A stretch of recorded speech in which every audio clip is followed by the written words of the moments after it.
안녕하세요, 여러분.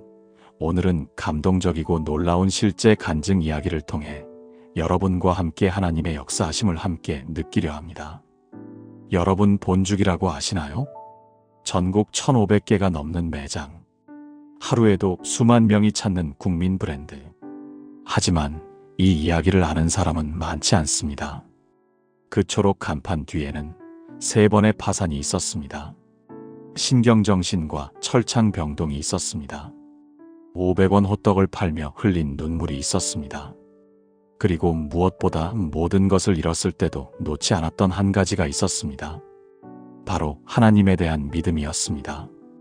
오늘 우리가 만날 사람은 최복이 이사장입니다. 그녀는 말합니다. 저는 가시나무 같은 사람이었어요. 안으로도 밖으로도 상처투성이었죠. 그런 제가 지금 이 자리에 있는 건 오직 하나님의 은혜입니다. 이것은 단순한 성공 스토리가 아닙니다. 이것은 한 여인이 절망의 끝에서 하나님을 만나고 그분의 음성에 순종하며 마침내 기적을 경험한 이야기입니다. 당신이 지금 어둠 속에 있다면, 당신이 지금 포기하고 싶다면 이 이야기를 끝까지 들어보세요. 왜냐하면 이 이야기는 당신을 위한 이야기이기도 하니까요. 자, 이제 시작하겠습니다. 모든 것은 한 남자와의 만남에서 시작되었습니다. 1980년대 초 충남 청양 200년 역사를 자랑하는 종갓집에서 한 소녀가 자라고 있었습니다. 그녀의 이름은 최복이. 하지만 그 집안의 전통과 화목함과는 거리가 멀었습니다. 불교와 무속, 샤머니즘이 뒤섞인 집. 어머니와 할머니는 자주 싸웠고 형제들 사이에는 갈등이 끊이지 않았습니다. 동생이 죽고 언니가 죽고 오빠마저 세상을 떠났습니다. 어린 최복이는 그런 환경에서 상처받으며 자랐습니다. 그녀의 입에서는 자연스럽게 거친 말들이 나왔습니다. 겉으로는 얌전해 보였지만 일이 생기면 독사처럼 날카로운 말로 사람들을 찔렀습니다. 그녀는 훗날 이렇게 고백합니다. 저는 가시나무 같은 사람이었어요. 대학교 3학년 그녀에게 첫사랑이 찾아왔습니다. 평범한 대학생 커플이었죠. 서로 좋아했고 미래를 꿈꿨습니다. 그런데 문제가 생겼습니다. 그 남자의 어머니가 그녀를 반대한 것입니다. 우리 며느리는 예수 믿는 사람이어야 해. 홀로 외아들을 키운 그 어머니에게는 확고한 기준이 있었습니다. 최복이는 당황했습니다. 예수님은 그녀에게 전혀 관심 밖의 존재였으니까요. 이렇게 헤어져야 하나? 하지만 이별은 싫었습니다. 그래서 그녀는 결심했습니다. 그래, 교회 다니면 되잖아. 순수한 동기는 아니었습니다. 하지만 하나님은 그런 불순한 동기조차 사용하십니다. 어느 날 그녀는 남자친구의 고향인 서천으로 내려갔습니다. 그런데 놀라운 일이 벌어졌습니다. 새벽 버스 터미널. 첫 차를 타려고 앉아 있는데 한 여인이 허겁지겁 버스에 올라탔습니다. 그 순간 최복이는 깜짝 놀랐습니다. 저 사람 남자친구 어머니 아냐? 아직 한 번도 만난 적 없는 사람. 하지만 남자친구 여동생들과 얼굴이 똑같이 닮았습니다. 그 여인도 그녀를 알아봤습니다. 어머, 내가 그 여자친구구나. 잘 왔다. 둘은 함께 시골까지 내려갔습니다. 그리고 그 집에서 며칠을 머물렀습니다. 그 며칠이 최복이의 인생을 바꿨습니다. 새벽이었습니다. 작은 방에서 잠을 자던 그녀는 소리에 잠에서 깼습니다. 기도 소리였습니다. 미래의 시어머니가 혼자 새벽 기도를 하고 있었습니다. 찬양하고 기도하고 다시 찬양하고 36세의 과부, 홀로 아들을 키우며 5일장을 돌며 장사하는 여인. 그 고단한 삶을 기도와 찬양으로 견디는 모습. 최복이의 가슴을 뭔가가 쳤습니다. 나도 저런 기도하는 여자가 되고 싶다. 그것은 계산이 아니었습니다. 진짜 갈망이었습니다. 다음 날 아침 더 놀라운 일이 벌어졌습니다. 남자친구가 뒷마당에서 푸세식 화장실에 똥을 퍼내고 있었습니다. 뭐해? 여자들이 왜 이렇게 오줌을 많이 싸냐고. 물이 너무 많아서 다 퍼야 해. 여자친구가 와 있는데 좋은 모습을 보여주기는커녕 똥을 푸고 있는 남자. 최복이는 순간 어이가 없었습니다. 하지만 동시에 다른 생각이 들었습니다. 이 사람 진짜 진솔하구나. 숨기는 게 없어. 그리고 깨달았습니다. 기도하는 어머니의 말에 순종하는 아들. 이 사람은 믿을만해. 돌아온 뒤 최복이는 교회에 나가기 시작했습니다. 그리고 4학년 때 남자친구의 어머니가 그녀의 집으로 몰래 찾아왔습니다. 둘 다 타지 생활하는데 결혼시킵시다. 그녀의 아버지는 노발대발했습니다. 종갓집 딸이 연애를 했다는 것도 모르고 있었는데 몸만 데려가. 아무것도 해줄 수 없어. 하지만 그 말이 빌미가 되었습니다. 날짜가 잡혔고 얼떨결에 결혼이 성사되었습니다. 최복이는 훗날 이렇게 고백합니다. 하나님의 은혜였어요. 오래 생각했다면 결혼 못했을 거예요. 그리고 덧붙입니다. 인생에서 제일 잘한 일이에요. 하지만 그 당시 현실은 녹록지 않았습니다. 신혼집은 작은 월세방. 결혼 반지를 팔아 전세금을 마련했지만 턱없이 부족했습니다. 둘 다 국문과 출신. 당시 선배들이 농담처럼 했던 말이 현실이었습니다. 너희들 굶는 과에 왔다. 취업이 되지 않았습니다. 게다가 남편의 학자금 대출 독촉장이 날아들기 시작했습니다. 최복이는 악착같이 일했습니다. 무턱 장사도 하고 요리학원에서 설거지도 했습니다. 그러면서도 교회는 빠지지 않았습니다. 개척교회에 다니며 새벽 기도를 했습니다. 하지만 그녀의 입에서는 여전히 불평이 나왔습니다. 하나님, 왜 이렇게 힘들어야 해요? 그렇게 5년이 흘렀습니다. 어느 날 예배 중에 갑자기 눈물이 쏟아졌습니다. 이유 없는 눈물, 뜨거운 마음, 성령 세례였습니다. 그날 이후 최복이는 달라졌습니다. 복음이 머리가 아닌 가슴으로 들어왔습니다. 하나님이 정말 살아계시구나. 그리고 신기한 일들이 벌어지기 시작했습니다. 남편이 화장품 사업을 시작했습니다. 순식물성 화장품이라는 기능성 제품이었죠. 88 올림픽 후 경제 호황기. 사람들은 미용에 관심을 갖기 시작했습니다. 사업은 대박이 났습니다. 매장이 하나 둘 생기더니 어느새 전국 400개로 늘어났습니다. 남편은 방송에도 나왔습니다. 유망 사업가로 소개되었죠. 그들은 30대 초반에 부자가 되었습니다. 부천에서 살다가 강남으로 이사했습니다. 빌라였지만 강남이라는 것만으로도 자부심이 생겼습니다. 그런데 문제는 여기서부터였습니다. 최복이는 건너편 단독주택들을 바라봤습니다. 저기 사는 사람들은 얼마나 행복할까? 우리도 저렇게 살 수 있지 않을까? 욕망이 생겼습니다. 감사는 잊어버렸습니다. 교회는 다녔습니다. 11조도 냈습니다. 하지만 그녀의 마음은 물질에 빠져 있었습니다. 남편과도 자주 다퉜습니다. 내가 더 많이 기여했어. 아니야, 내가 더 중요한 역할을 했지. 공로 싸움, 교만이었습니다. 1997년 겨울 IMF가 터졌습니다. 아시아 전역에 금융위기가 몰아쳤습니다. 하지만 최복이는 걱정하지 않았습니다. 우리는 괜찮을 거야. 그것이 마지막 평화였습니다. 무너지는 것은 순식간이었습니다. 거래처들이 하나둘 무너졌습니다.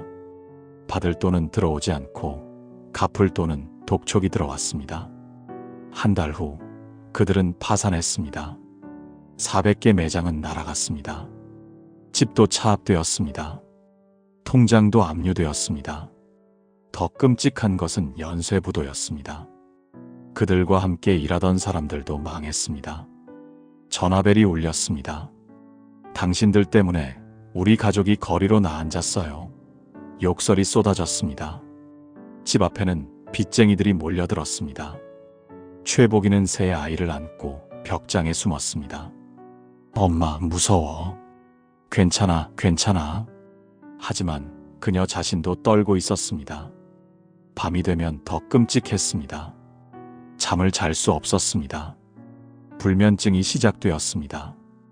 가슴이 답답했습니다. 심장이 두근거렸습니다. 손이 떨렸습니다. 우울증이었습니다. 왜 이렇게 됐을까? 내가 욕심을 부렸어. 내가 교만했어. 죄책감이 그녀를 짓눌렀습니다. 그러다 더 무서운 생각이 들었습니다. 차라리 죽는 게 낫지 않을까? 자살 충동. 그녀는 동작대교를 올라갔습니다. 난간을 잡고 아래를 내려다봤습니다. 여기서 뛰어내리면. 하지만 뛰어내릴 수 없었습니다. 아이들은 어떻게? 결국 그녀는 신경정신과에 입원했습니다. 철창으로 둘러싸인 폐쇄병동. 그곳이 그녀의 새로운 현실이었습니다. 철창 안은 다른 세계였습니다. 창문은 철망으로 가려져 있었고 문은 잠겨 있었습니다.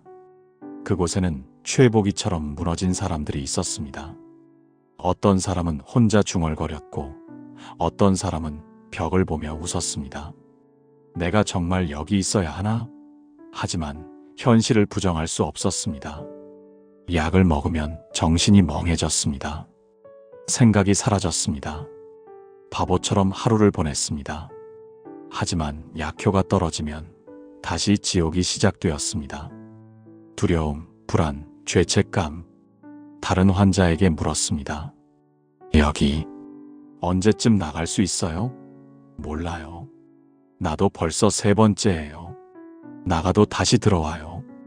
여기는 나을 수 없는 곳이에요. 평생 약 먹어야 해요. 절망이었습니다. 평생 이렇게 살아야 한다고? 최복이는 성경책을 달라고 했습니다. 하지만 간호사는 주지 않았습니다. 안 돼요. 당신은 환청을 들으시잖아요. 종교적인 것은 증상을 악화시킬 수 있어요. 성경책도 찬송가도 허락되지 않았습니다. 그녀에게 남은 것은 무엇이었을까요? 기억 속의 말씀뿐이었습니다. 주기도문, 사도신경, 그것뿐이었습니다. 하늘에 계신 우리 아버지. 처음에는 제대로 외워지지 않았습니다. 약 때문에 기억이 흐릿했습니다. 하지만 그녀는 집중했습니다. 조금씩 기억이 돌아왔습니다. 하루 종일 주기도문을 외웠습니다. 사도신경도 외웠습니다. 전능하사 천지를 만드신 하나님 아버지를 내가 믿사오며. 그것이 그녀가 할 수 있는 유일한 기도였습니다. 밤이 되면 더 힘들었습니다. 잠이 오지 않았습니다. 그녀는 샤워실로 갔습니다. 병동에서 유일하게 혼자 있을 수 있는 공간. 그곳에서 무릎을 꿇었습니다. 아버지. 눈물이 쏟아졌습니다. 아버지, 저 잘못했습니다. 저를 용서해 주세요. 회개의 눈물이었습니다.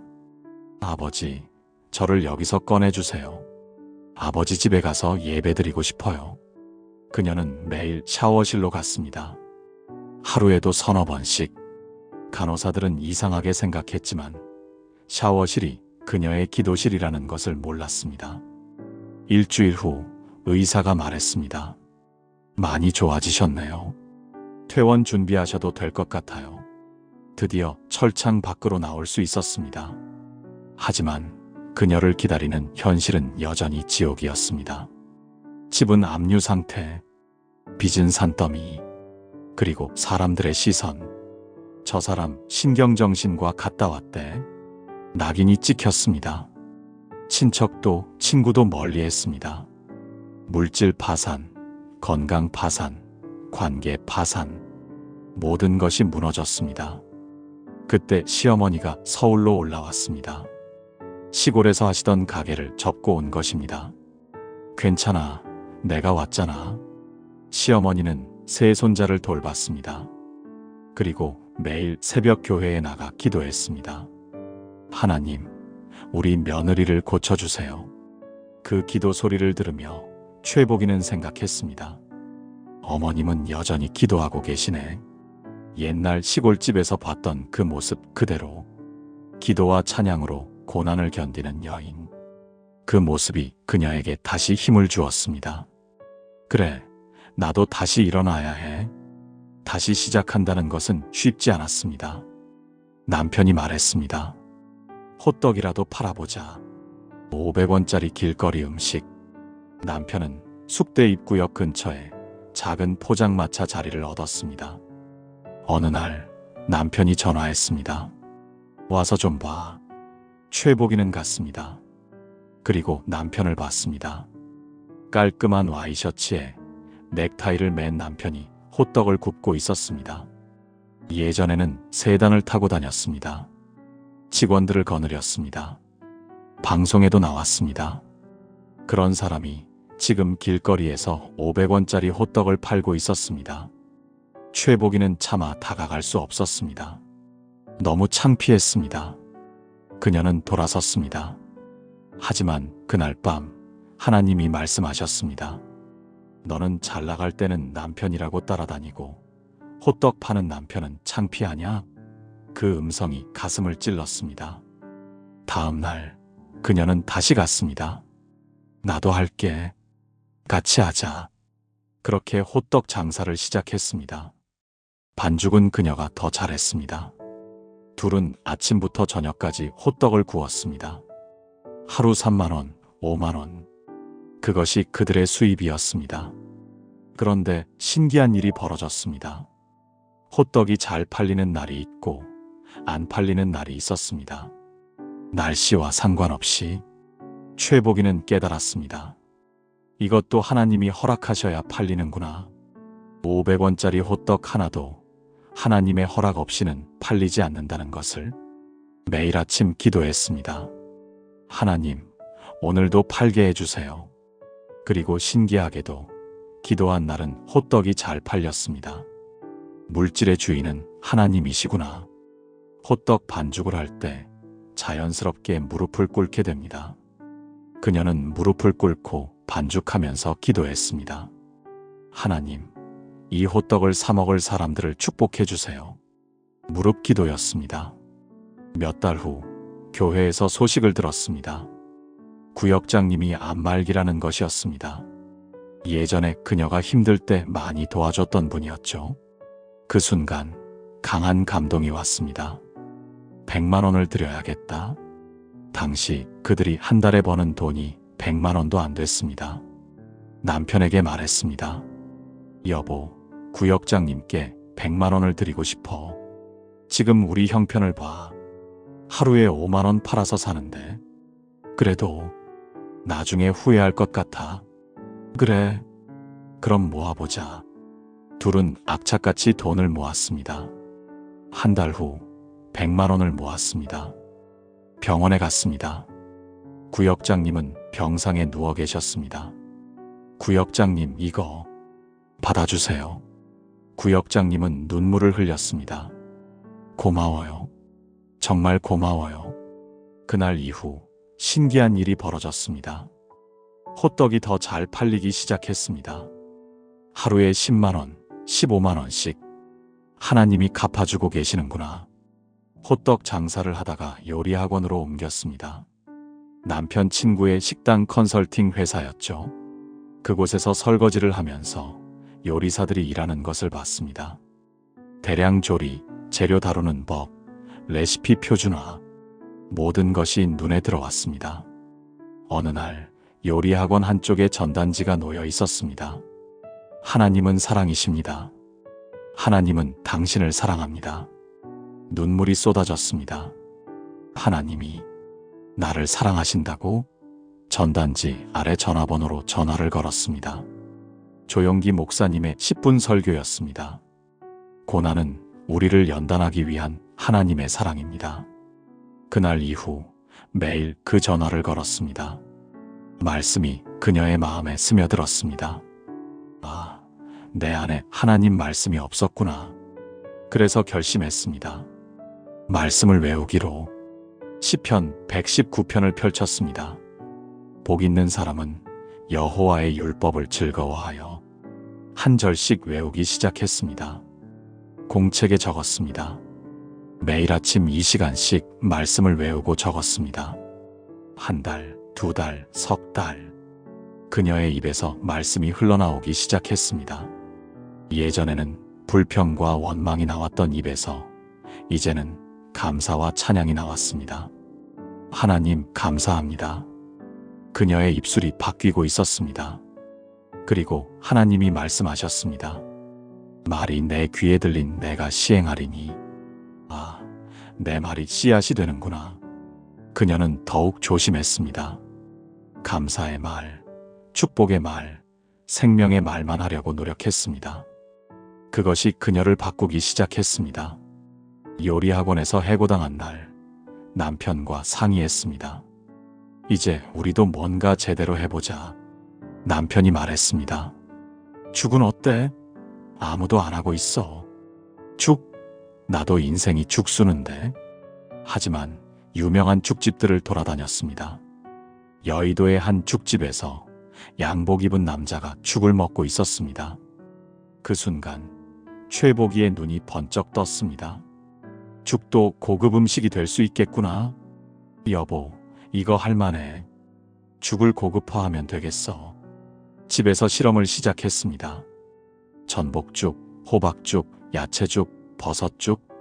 한 달 후 15가지 메뉴를 완성했습니다. 새벽 기도 중에 이름도 받았습니다. 본죽, 진짜죽, 원래의 죽.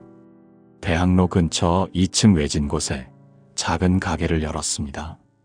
중고 가구로 꾸몄지만 최선을 다했습니다.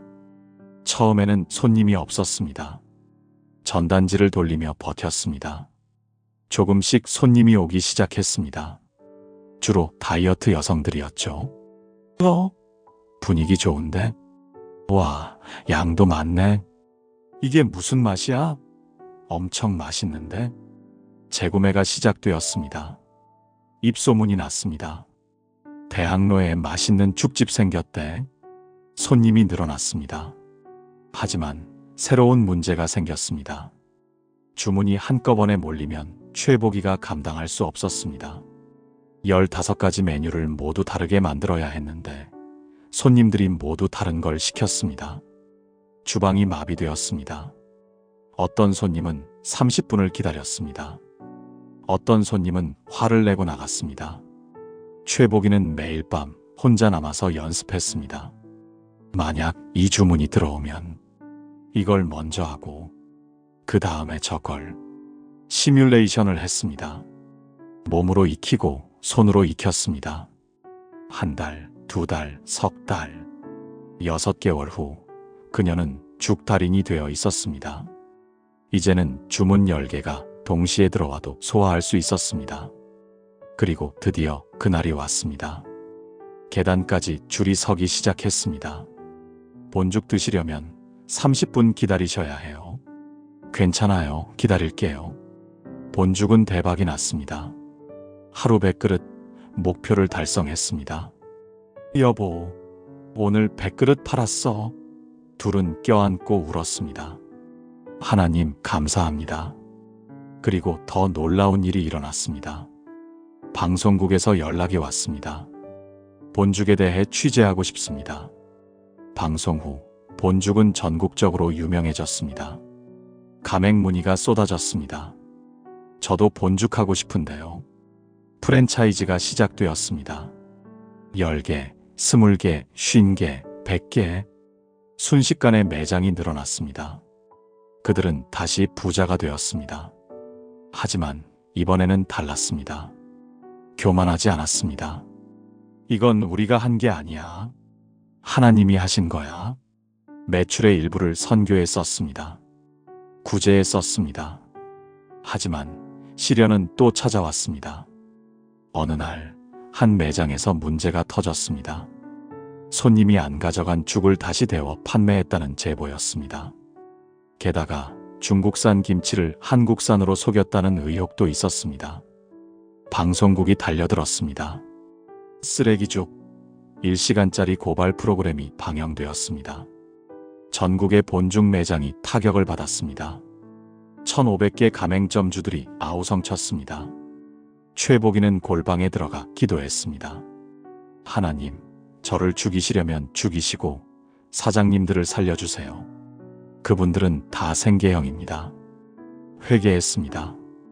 매장을 너무 많이 냈던 것, 가맹점주들의 고통을 외면했던 것, 매출과 숫자에만 집중했던 것, 눈물로 회개하는데 하나님이 지혜를 주셨습니다. 가맹점을 사랑하라. 함께 성장하라. 그리고 구체적인 방법들이 떠올랐습니다. 가맹점 우선 정책, 로열티 차등제, 5년 인테리어 강제 폐지, 물건값 협상 투명화. 최복이는 남편과 임원들에게 말했습니다. 우리 이렇게 바꿉시다. 가맹점이 잘 되어야 우리도 잘 되는 겁니다. 처음에는 모두가 반대했습니다.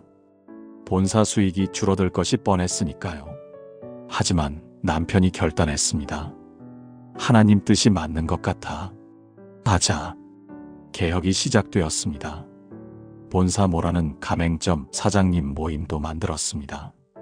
가맹점들이 자유롭게 의견을 내고 본사와 소통하는 통로였습니다. 그리고 기업 문화도 바꿨습니다. 우리는 하나님의 기업입니다. 전 직원 체프를 시작했습니다. 기독교 세계관 교육도 했습니다. 매월 섬김의 날을 정해 봉사활동도 했습니다. 경쟁보다 협력, 성공보다 사명. 그것이 새로운 경영 철학이 되었습니다. 그런데 더 큰 시련이 기다리고 있었습니다. 어느 날 최복이와 남편은 횡령 혐의로 고발당했습니다. 선교비로 쓴 돈을 개인적으로 유용했다는 것이었습니다. 5년간의 법정 투쟁이 시작되었습니다. 징역 5년이 구형되었습니다. 실형 3년이 예상되었습니다. 최복이는 매일 큐티를 하고 회사에 출근했습니다. 그리고 이 시가 되면 법원으로 가서 조사를 받았습니다. 한쪽에서는 기업을 경영하고 한쪽에서는 법정 투쟁을 하는 삶. 처음 1년은 죽음 같았습니다. 이렇게 끝나는구나. 하지만 최복이는 40일 작정 기도를 했습니다. 하나님, 힘주세요.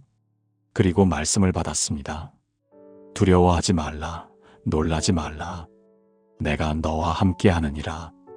여호수아에게 주셨던 그 말씀이었습니다. 최후 변론 날이었습니다. 최복이는 이틀 동안 울며 변론문을 작성했습니다. A사 2장. 하지만 법정에 들어서자 마음에 음성이 들렸습니다. 내가 나를 믿느냐? 사람의 말로 재판이 바뀌지 않는다. 나를 믿는다면 최후 변론을 하지 마라. 최복이는 떨렸습니다. 이게 정말 하나님 음성일까? 남편이 변론을 끝냈습니다. 이제 그녀 차례였습니다.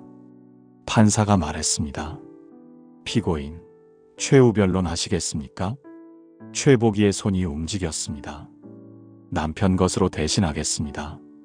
그날 그녀는 많이 울었습니다. 하지만 하나님을 믿기로 했습니다. 선고일 아침 남편이 가방을 건넸습니다. 이 안에 도장이랑 서류가 다 있어. 내가 들어갈 것 같아. 3년은 나올 것 같다고 하더라. 최복이는 두려웠습니다. 하지만 순간 한 단어가 떠올랐습니다. 임마누엘, 하나님이 함께 하신다. 마음이 가라앉았습니다. 법정에 들어갔습니다. 계단에는 가족들이 울고 있었고 임원들과 기도하는 분들이 서 있었습니다. 판사가 선고문을 읽기 시작했습니다. 피고인들은 기업을 잘 지켜냈고 부부가 화합하여 위기를 극복했으며 그리고 놀라운 말이 나왔습니다. 가맹점주들에게 실질적 피해를 입히지 않았고 오히려 가맹점을 위한 정책을 펼쳤습니다. 결정적인 증거가 있었습니다. 1,500명의 가맹점주들이 탄원서를 써준 것입니다. 최복이 이사장은 우리에게 피해를 준 적이 없습니다. 오히려 우리를 위해 많은 결정을 내렸습니다. 판결이 났습니다. 집행유예. 법정 밖으로 나왔습니다. 가족들이 울며 달려왔습니다. 최복이는 하늘을 보며 말했습니다. 하나님 감사합니다. 그날 그녀는 두 가지 고백을 했습니다. 욥의 고백. 그분이 나를 죽이신다 해도 나는 그분을 신뢰하겠습니다. 하박국의 고백. 무화과나무가 무성하지 않고 포도나무에 열매가 없을지라도 나는 여호와로 말미암아 즐거워하리로다. 그리고 하나님께서 깨우쳐 주셨습니다. 열매는 끝이 아니다. 포도즙이 되고 포도주가 되어야 한다. 밀알은 껍질이 벗겨지고 빠져서 밀가루가 되어야 한다. 그래야 사람을 먹이고 성찬식에 쓰인다. 최복이는 고백했습니다. 알겠습니다, 아버지. 더 까주시고 더 빻아주세요. 하나님이 기뻐하시는 사람이 되겠습니다. 2025년 현재 본죽은 전국 1,500개가 넘는 매장을 운영하고 있습니다. 최복이 이사장은 본월드 미션을 설립해 선교사들을 케어하고 선교사 자녀들에게 장학금을 주고 2,000명이 넘는 아이들을 후원하고 있습니다. 그녀는 말합니다. 저는 아무것도 아닌 사람이었어요. 가시나무 같았죠. 하지만 하나님께서 그 가시를 하나하나 빼주셨어요. 그리고 저를 통해 일하고 계세요. 500원 호떡에서 시작된 기적. 그것은 단순한 성공 스토리가 아닙니다. 그것은 한 여인이 절망의 끝에서 하나님을 만나고 그분의 음성에 순종하며 마침내 하나님의 사람이 되어가는 이야기입니다. 당신이 지금 어둠 속에 있다면 기억하세요. 하나님은 당신의 500원 호떡을 기다리고 계십니다. 당신의 무릎 기도를 기다리고 계십니다. 당신의 순종을 기다리고 계십니다. 그리고 당신을 통해 기적을 행하실 준비가 되어 계십니다. 오늘도 부족한 영상 시청해 주셔서 감사드립니다. 다음엔 더 감동적이고 살아계신 하나님의 간증의 역사로 찾아뵙겠습니다. 감사합니다.